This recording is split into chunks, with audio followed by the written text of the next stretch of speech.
මම අර දෙයට දක්ෂ නෑ. මම මේ දෙයට දක්ෂ නෑ. මේ විදිහට කොච්චරනම් නෙගටිව් දේවල් ඔයා හිතනවද?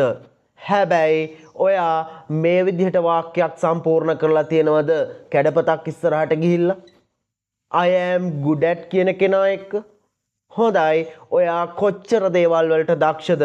ඔයා ඒ දේවල් ඉංග්‍රීසි වලින් කතා කළ යුතුමයි. මේ වීඩියෝ එක ඉවර වෙනකම් බලන්න.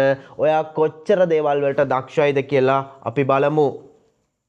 I am good at එක අපි කොහොමද ඉංග්‍රීසි භාෂාවේ මම යමකට දක්ෂයි කියන එක කතා කරන්නේ?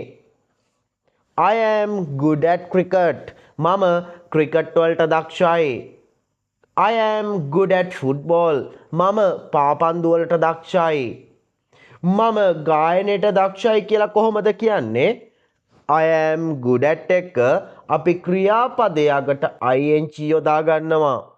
I am good at sing නෙමේ I am good at singing. මම ගායනයට දක්ෂයි.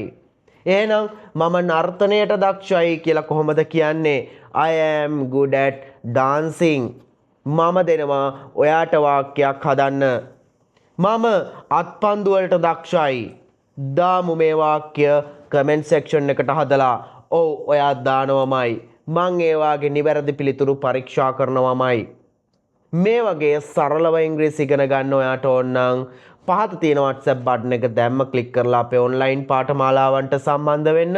එහෙම නැත්නම් 076යි 82යි 34යි 689 අංකයට දැම්ම WhatsApp පණිවිඩයක් යොමු කරන්න.